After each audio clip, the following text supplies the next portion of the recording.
Hey, this is Neale from UDS with another edition of the Quarantine Sessions, where we chat to people a lot cooler than ourselves, so you know what's cool.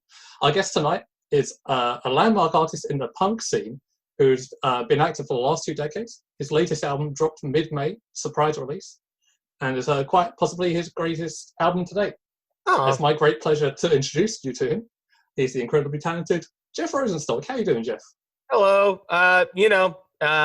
Like I was saying before this, doing all right. Things are it's on over here. It's big on a global scale, to be fair. You know, it's happening everywhere. Yeah, for sure. It is an amount of comfort in a time with not a lot of comfort to see monuments to racists get torn down in the UK, to see protests all over the world. It's fucking super bad and ridiculous that even with all these protests, they still have not arrested the cops that have killed Breonna Taylor. That they are still not taking our demands to defund the police and put that money back into the community. They're still trying to make sure that doesn't happen, but hopefully we just keep on fighting and keep on going until shit is right and we end systemic racism. We fucking make it right here, before we hit the really heavy stuff, I guess for the unfortunate few people that don't know you, would you mind sort of introducing yourself? I'm Jeff Rosenstock. I was in a band called the Arrogant Sons of Bitches when I was 13 to like 21. And then in my 20s, I was in a band called Bomb the Music Industry. And we were lucky. We got to tour the world. We gave all of our music away for free at a time when at both the time when people would give you shit for that, and then also at a time when people would be like, oh yeah, like the Radiohead thing. So we were there for that shit. And now I am a solo artist with a band. I play also in a band called Antarctigo Vespucci, and I score the Cartoon Network show Craig of the Creek, which is fantastic if you haven't seen it. Yeah, absolutely. How'd I do? Was that a good rundown? That was good. Yeah, it's pretty comprehensive. Thinking like other shit. So I want to set the standard for questions here. If you were a type of sandwich, what sandwich would you be? Damn. That's like a hard question. It catches people off guard more than you'd expect. It's not like the kind of sandwich I would want to eat. You would want to eat yourself. Honestly, I'd probably. So there's this sandwich at a place in Cleveland called Melt that is a grilled cheese sandwich, but it's like a jalapeno popper. Do you have jalapeno poppers over there? I'm not sure. Yeah, we have something like that. I don't think we call them that, but we do have that. It's like cream cheese and jalapeno peppers wrapped in a thing and fried, like breaded and fried. Breaded, The sandwich is cheese, cream cheese, and jalapeno peppers. And then they batter the sandwich itself. They fry the sandwich, okay. They deep fry that. So I think that's probably the kind of sandwich I am. I'm bad for you and a little spicy.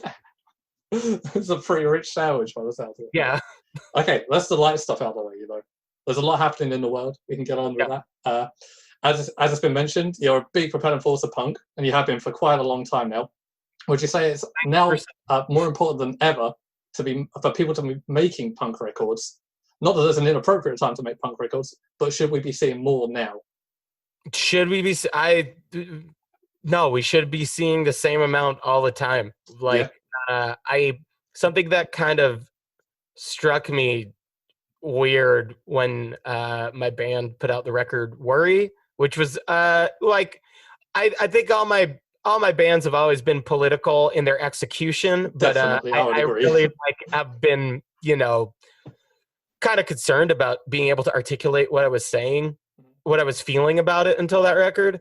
And I kind of thought that year, especially with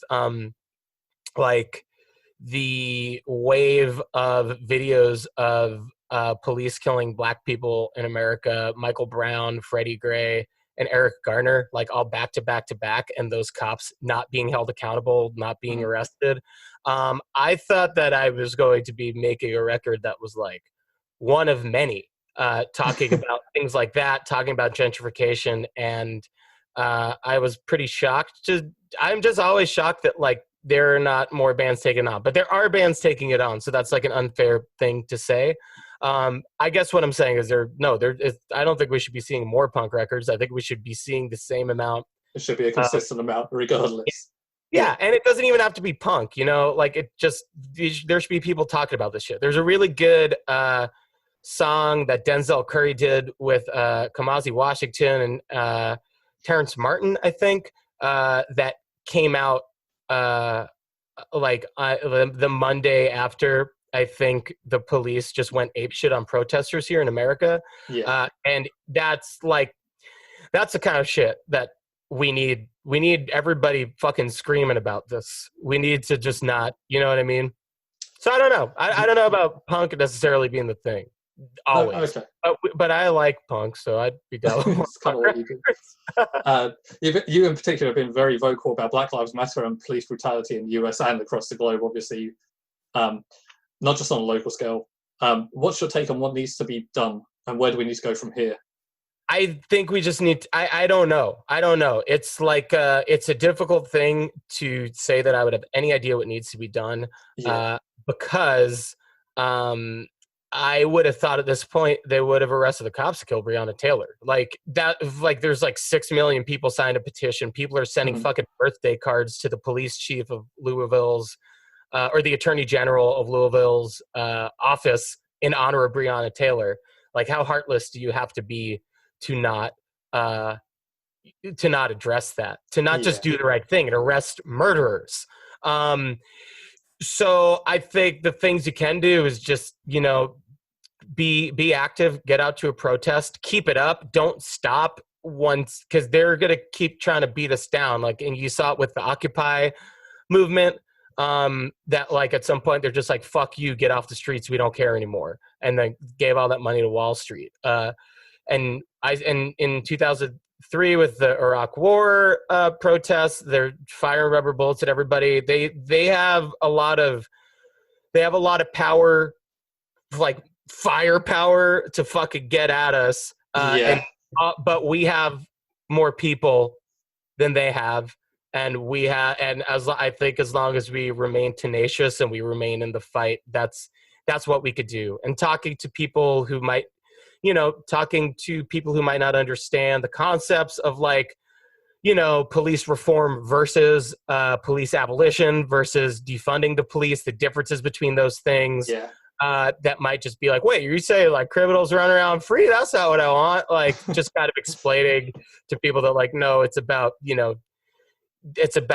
basically reform has not worked, and you can't keep putting money into the system. Yeah, exactly. I don't know. I'm not really sure. I think it's also important to just like allow yourself some space to have some mental health, because absolutely, you got to keep fighting, because we're gonna have to keep fighting, and that's a way it could wear you down.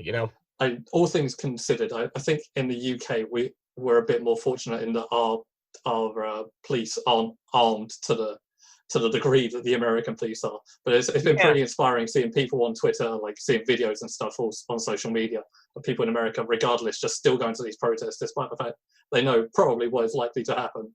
Yeah, it's fucking crazy, man. It's a scary thing to think about, to think like, hey, I'm going to this protest today, and the police have autonomy to fire tear gas, to fire rubber bullets, to use sonic weapons that could permanently damage your hearing, tear gas that like can make it so that can like hurt pregnant people. I think has killed people at this point. People are losing their eyes to rubber bullets. It's fucked. So they have that's a blunt way of putting it, right? Having the president of the United States himself just sort of denounce any wrongdoing. Oh, I mean, he's a white supremacist. Oh, absolutely, yeah. Like, so that's like a whole fucking what do you do with that shit? Yeah, and where do we go from here? Because he's empowered like the worst people in our fucking country to feel like their asshole points of view are valid, and they're not. Like, white power is not a valid point of view, and you should get fucked if you think that, you know? And now these people are like, hey, the president's on my side. It's fucking crazy. Oh, we're here to talk about your new record as well. Yes. Yeah. All things aside. No Dream. Like I was saying before, it's hard to like not. Yeah, absolutely. Try and or not trying. Just like it's hard to think about anything else. I don't know if it's like there, but it's like that for me and all my buds here. Yeah, I don't blame you, honestly. This is probably pretty difficult to avoid. I don't know if you're an asshole. No, that's not what I'm saying. I hope I'm not, but I can't speak for myself. I hope you are. Yeah, so No Dream came out mid-May. Yeah. Pretty fantastic. I love it. Thank you. Kind of very, very present. It's very, what's the word? I've forgotten my words. There's words out there. You've always been a big collaborator. I think if I did my maths right, there's about 15 people on the record itself. Oh yeah, in parts, not including the people behind the scenes. Cool. How important is collaboration to you? It's important. It's weird because like the way I write is so isolation-y. Like I'm in my head when I'm writing. Yeah.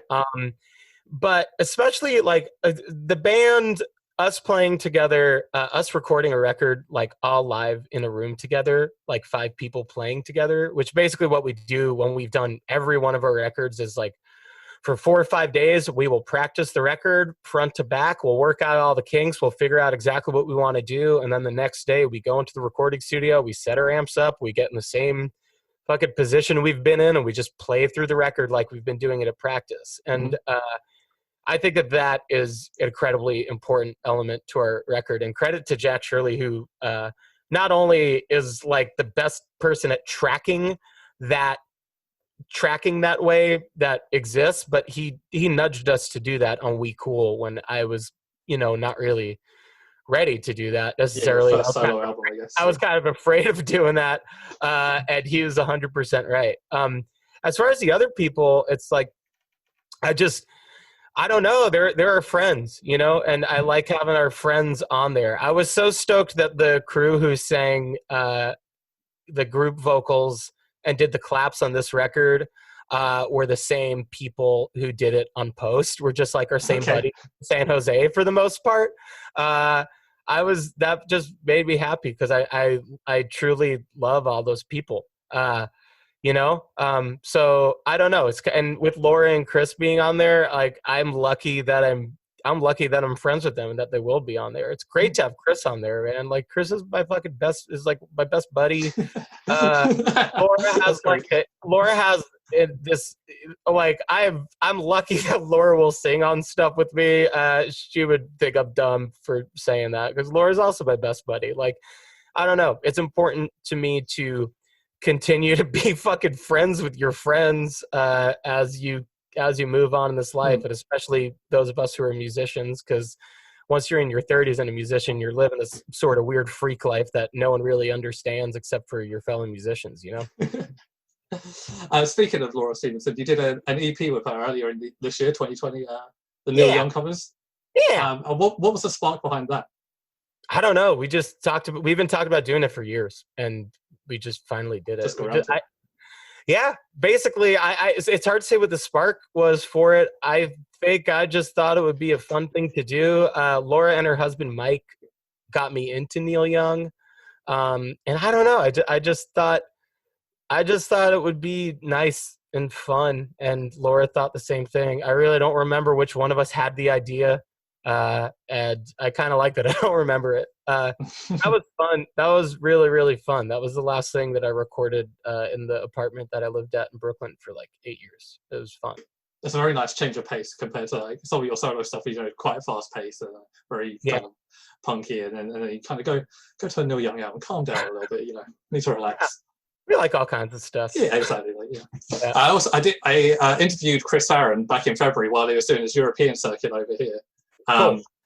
And I was asking him, I have to ask you again, is there anything else coming up for Antarctica Vespucci?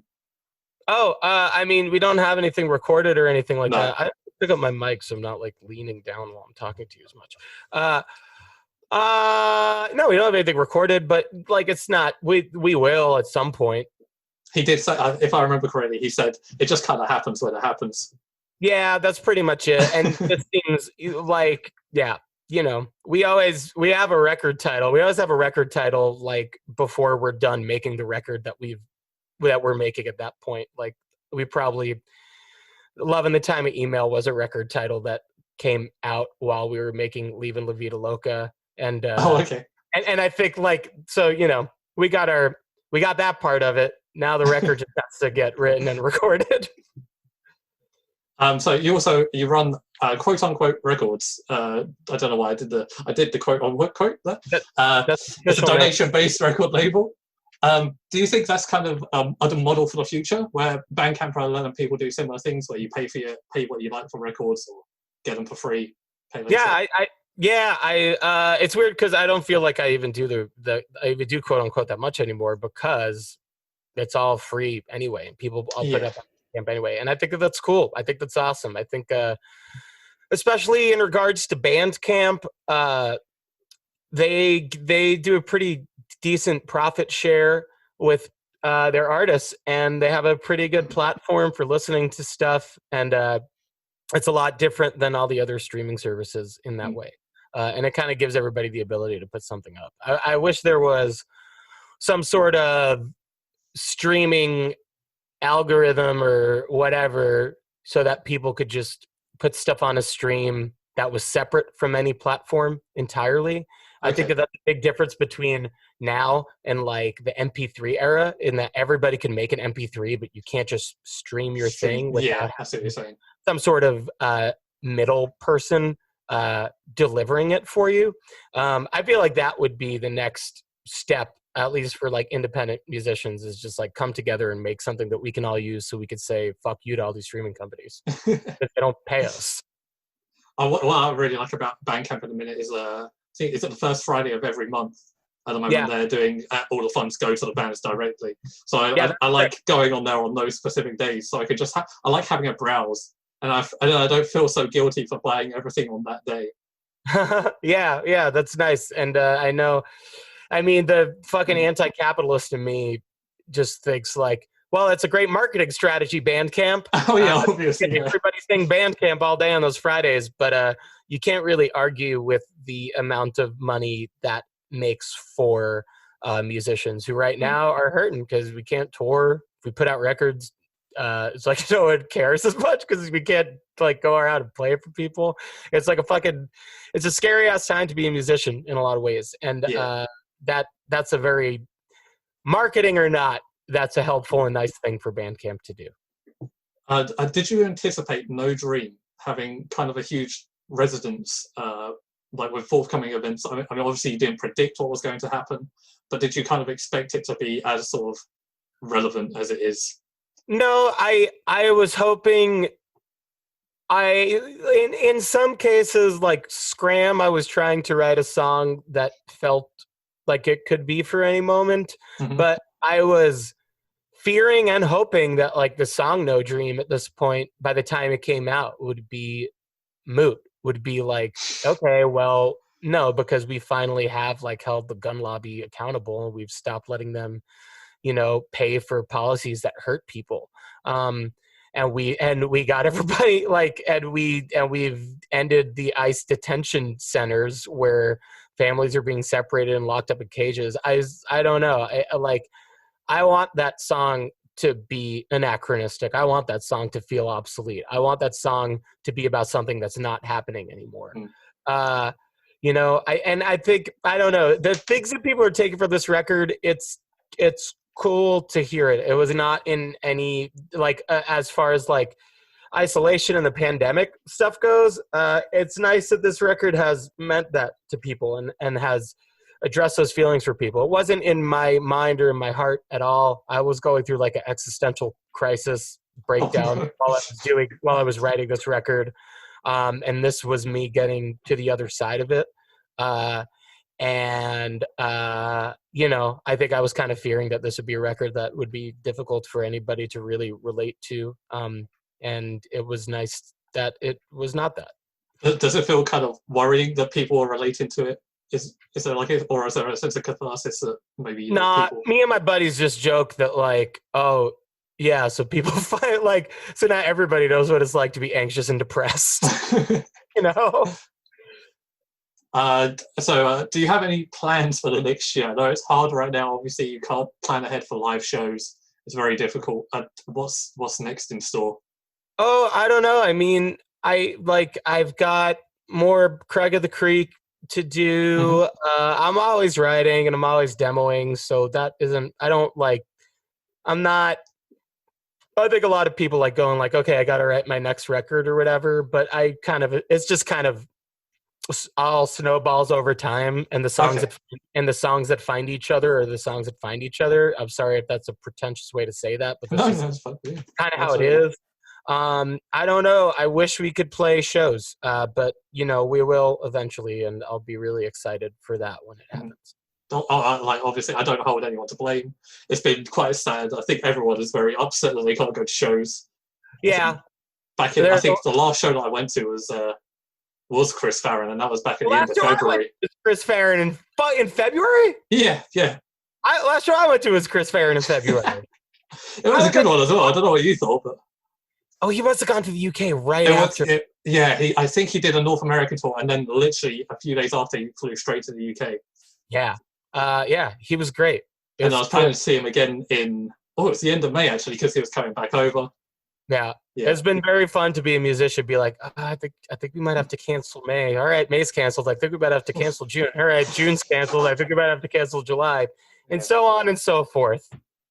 Well, hopefully it gets better sooner rather than later. Like musician fear, like when you're putting out a record during this, it's like, all right, well, no one's gonna ever want to hear these songs again unless they hear it 2 months after the record comes out, because the music industry kind of ingrains this like concept of like first week sales into you as if like that's the only thing that's important, and getting on tour right after is the only thing that's important because no one will give a shit after that. And and hopefully this will at least put an end to that concept that like fans of music are so stupid that they can't that they can't remember that a record came out. I'm looking forward to I'm looking forward to presumably your tour in the UK with No Dream, and hopefully see you around then. Same here. I remember seeing the last time I saw it must have been 2018. I think the last time you came over to the UK.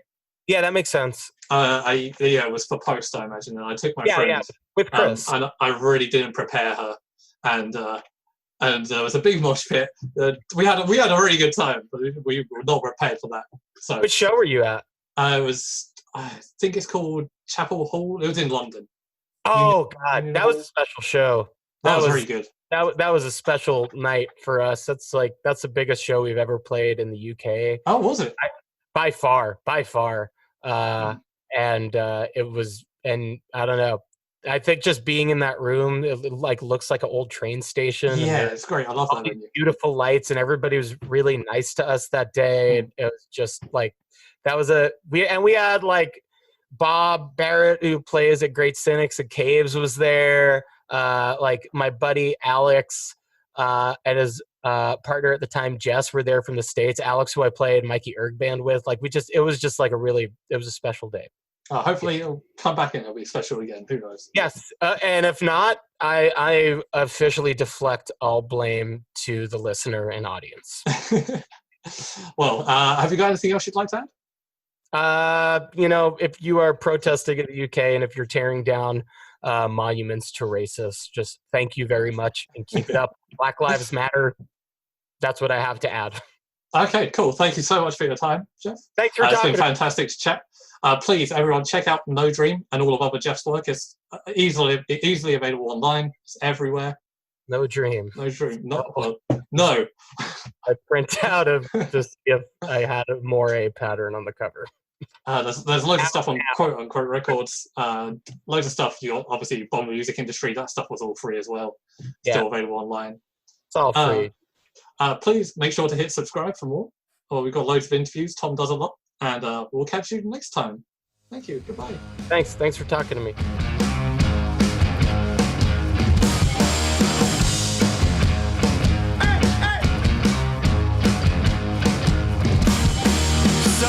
Sometimes I want